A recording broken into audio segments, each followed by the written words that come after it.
Hi. You're in the emergency room of the Philadelphia City Hospital. Where were you sitting on the train?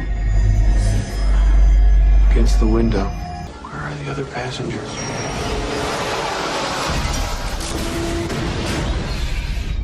One, because it seems you aren't the only survivor of this train wreck. What's going through your mind right now? 131 people died so you could finally understand the destiny for which you were born. The movie starts with a woman gives birth in a Philadelphia department store in 1961. A doctor arrives to examine the baby, who won't stop crying. Shockingly, the doctor discovers the baby has fractured arms and legs from the womb. Years later, David takes a train back to Philadelphia after a job interview in New York. When a woman approaches to sit next to him, he removes his wedding ring and hides it in his pocket. They start chatting about sports. David admits he fears water and dislikes football. You like sports? It's my field. I'm afraid of water. He flirts with her, but she rejects him and moves to another seat. David then puts his ring back on. Suddenly, the train speeds up and everything shakes violently. At home, David's son, Joseph, watches the news and sees that a train has derailed, killing all passengers. Panicked, Joseph checks his notes and realizes his father was on that train. At the hospital, David wakes up and notices someone being operated on nearby. A doctor approaches and asks about his medical history. David shares that he has no allergies or health conditions. The doctor then informs him he is the sole survivor of the accident. The doctor is amazed that David feels no pain and has no injuries, not even a scratch. Have you had any heart or asthma problems in the past? No. Any allergies? When David leaves the room, he sees his family waiting for him. Joseph tries to make David and his mom, Audrey, hold hands, but they quickly let go. Later at home, David tells Audrey he doesn't think he got the job, but plans to move out soon anyway. They are separated and sleeping in different rooms. The next day, David attends a memorial service for the 177 people who died in the accident. After the service, he returns to his car and finds an envelope with a card featuring a limited edition logo. Inside, there is no name, just a note asking how many days he has been sick in his life. At work, where David is a security guard for a football team, the note lingers in his mind. He asks the secretary to check how many sick days he has taken. Watching the team train, he looks on with nostalgia. Later, his boss informs him he hasn't taken a single sick day in 5 years and gives him a raise. 5 years, no sick day. I get it. You want a raise. You're getting a $40 a week raise. That's it. That night, David asks Audrey if she remembers him ever being sick because he can't recall a time he was. Audrey admits she has never seen David sick since meeting him in college. A flashback takes us to 1974, showing the baby from before, now a teenager. He has osteogenesis, a condition that makes his bones extremely fragile and prone to breaking. Afraid of getting hurt again, he avoids going outside.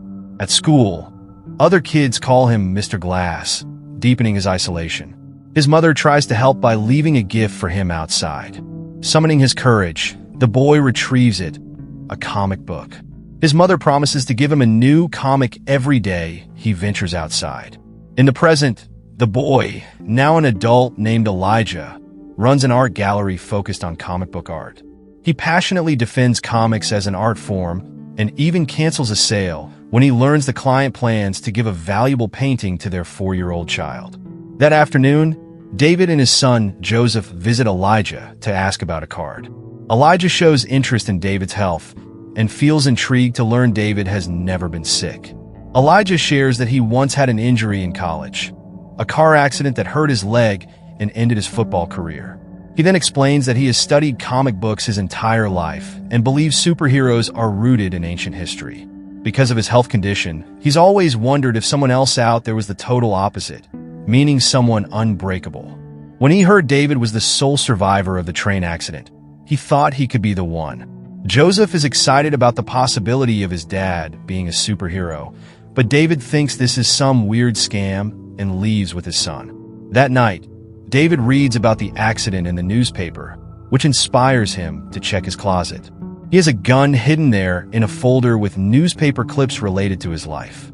The first one shows the start of his football career, and the last one is the car accident. The vehicle is really damaged, so the fact he survived, it's a miracle. At that moment, he's interrupted by Audrey, who asks him if he's been with any other person after David says he hasn't. Audrey admits she's been shaken by the train accident and announces she would like to work on their relationship again because his survival is a sign of second chances. Sometime later, Elijah visits David while he's at work, telling him it was no coincidence that he chose security as his job because his instincts want him to protect people. While they walk near the line, David stops to look at a particular guy and thinks he'll leave before he can be patted down. Just as he predicted, the man soon walks away. Elijah wonders how David knew that guy was carrying a weapon, so David explains he sort of got an image in his head showing him. In fact, he has a natural instinct to tell when someone has done something wrong. Elijah calls it his superpower, but David doesn't like where the conversation is going and asks him to leave. Before doing so, Elijah asks if someone else has been in the car accident, and David confirms Audrey has been there too. Afterward, Elijah goes to his car and sees the supposedly armed man passing by. He starts to follow him and even asks him to wait, but the man ignores him. Considering his condition, Elijah tries to go as fast as he can, but he's still too slow. When the man goes down the subway station, Elijah pushes his body too far and falls, breaking multiple bones. As his cane breaks and he deals with the unbearable pain, he sees the man's shirt move and reveal the gun hiding underneath like David predicted. After the match is over, David goes home and sees Joseph playing football. He scolds him for it, reminding him that Audrey hates the sport because of the injuries that causes. Then David decides to do a little experiment and starts lifting weights. At first, it's just 250, the most he's ever lifted. Joseph keeps adding more and more with each try until they're using every weight they own. Wanting to learn more, they also add some cans of paint, and David ends up lifting 350 while barely breaking a sweat. What else can we use?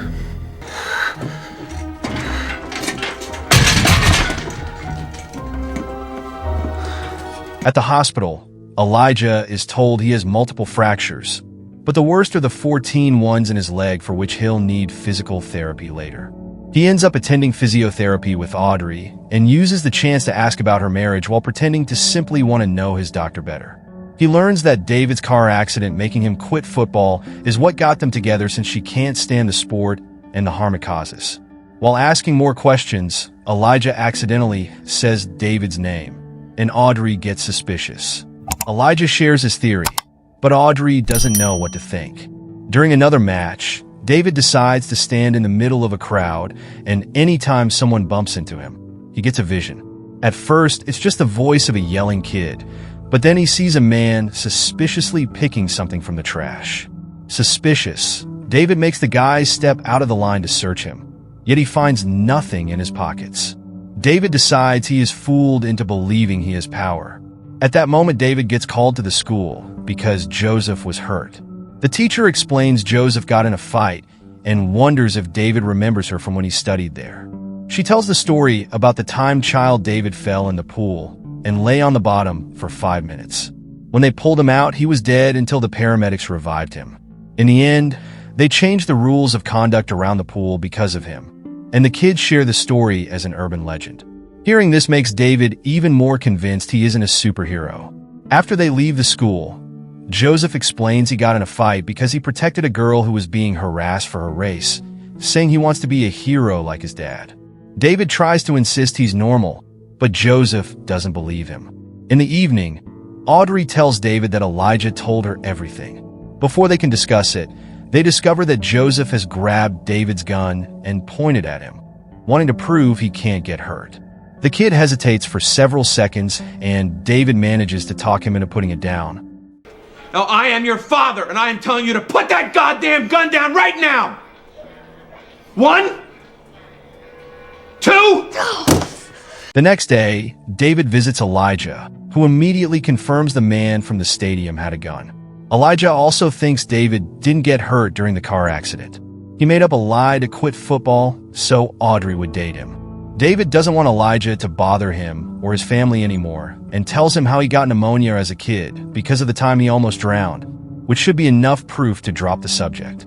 Later, Elijah is at the comic book store in a not responsive state.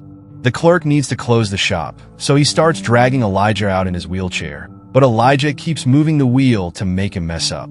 After a few tries, Elijah finally talks when he finds the comic he wants.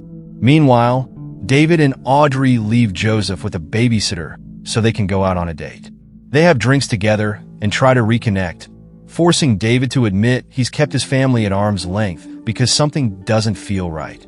When they come back, the babysitter tells them she picked a phone call from New York saying David got the job.